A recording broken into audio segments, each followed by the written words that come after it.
Arithmetic progression को छोड़ के जा रहा है क्या? मत छोड़ भाई, बहुत छोटा चैप्टर है, बहुत आसान है। क्या है? ए फर्स्ट टर्म समझनी है, कॉमन डिफरेंस समझना है, एन समझना है, एसएन समझना है। चल देखते हैं पहले तो कोई भी प्रोग्रेशन आया वो एपी है या नहीं है। तो पहला वाला एग्जांपल दिया, क्या ये एपी है? अरे सर एपी देखने का तरीका क्या है भाई? सेकंड टर्म में से पहली टर्म को घटा, 7 में से 3 गए 4 आया, 11 में से 7 घटा है 4 आया, 15 में से 11 घटा है 4 आया। मतलब सब में जो डिफरेंस है वो 4 का है, मतलब डिफरेंस कॉमन है। तो भाई ये एपी है। एपी है, पहली टर्म क्या है 3 और कॉमन डिफरेंस क्या है 4। दूसरा वाला देखे तो सब 10 10 10 10 10 लिखा है, तो सबका 0 0 ऐड कर रहे हैं, सब में तो 10 10 10 आ रहा है, तो इसका कॉमन डिफरेंस क्या हो गया 0 और पहली टर्म क्या हो गई 10, तो ये भी एपी है।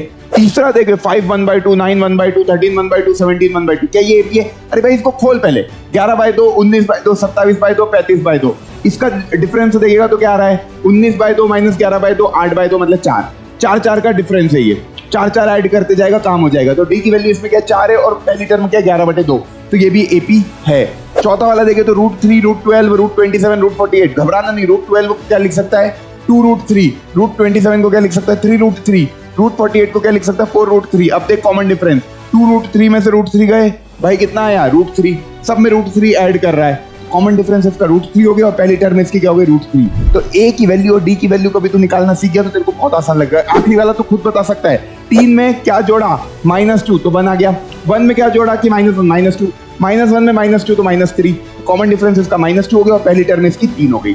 तो ए और डी निकालना आ गया। उसके बाद भाई जनरल टर्म का फॉर्मूला डायरेक्ट याद कर ले, a + n-1 × d। n क्या होता है नंबर ऑफ टर्म्स, a क्या होता है पहली टर्म और d क्या होता है कॉमन डिफरेंस। तो कोई तुझसे बोले 12वीं टर्म निकाल किसी एपी की तो क्या करेगा a + 11d। कोई बोले 25वीं टर्म निकाल किसी एपी की तो क्या होगा a + 24d, सीधे ये फॉर्मूला लगाएगा।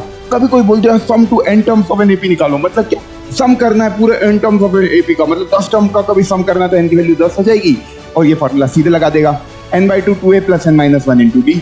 इसी फॉर्मूले को इस तरीके से भी बच्चे याद करते हैं कि n/2 a + an, an को बच्चे जनरली लास्ट टर्म भी बोलते हैं, तो a + l × n/2। क्लियर है? एपी इतना आसान था भाई, छोड़ के मत जाना, नंबर पूरे मिल जाएंगे आराम से। एग्जाम के पहले इस रील को देख लेना ताकि सारे कॉन्सेप्ट को रिवाइज हो जाए।